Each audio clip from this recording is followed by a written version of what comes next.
Бұл гүлдің алдына шетін түбіне қырқып тастаған гүлім еді. Мен осы мына төбеге қалдырып кетем, алдын қалай қырыққанымды бәрін.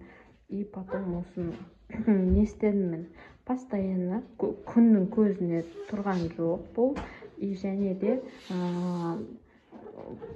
салқын емес, ыстық емес шетте тұрды. Салқын емес дегенде сіздердің далаға қойға болмайды. Үйге, мысалы, коридорға, терезеге, күн түспейтін жерге қоясыздар.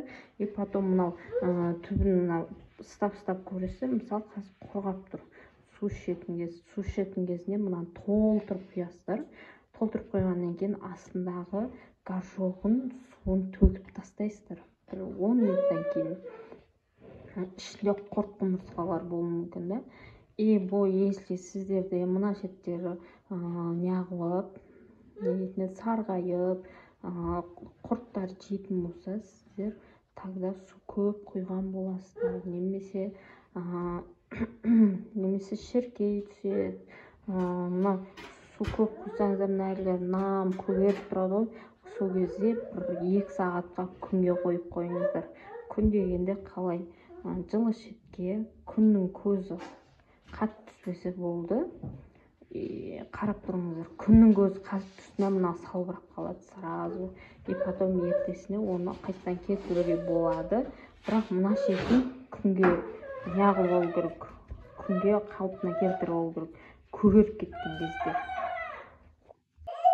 Мысалы, мен мынаны неше бір аптада үйде болмадым. Сол кезде мына шет сарғайып кетті, потом алып тастай салдым. Осылай алып тастасаңыздар болады. Мына шетін қырқып тастайсыздар, да? И потом әдемі болып тұрады. Одан кейін мен қаралған гүлдерім осындай. Бұл әйел бақты гүлінің гигант түрі болып есептеледі.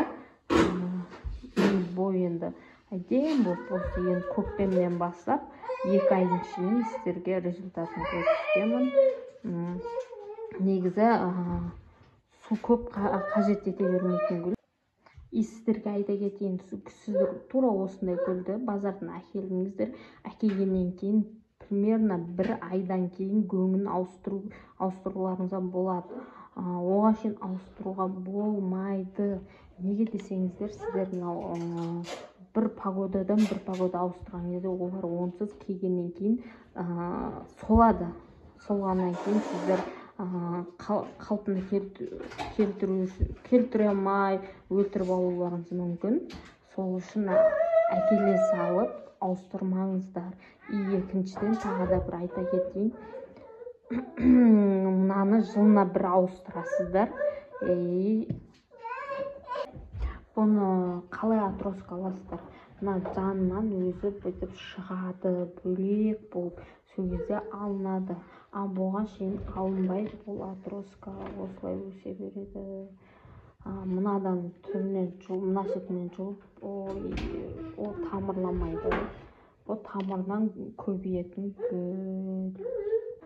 Негізі бұл гүл менің үйімде, мысалы, ер бақты бар.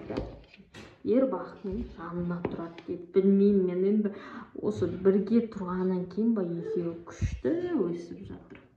Бірақ әйел үлкен болып кетіпті.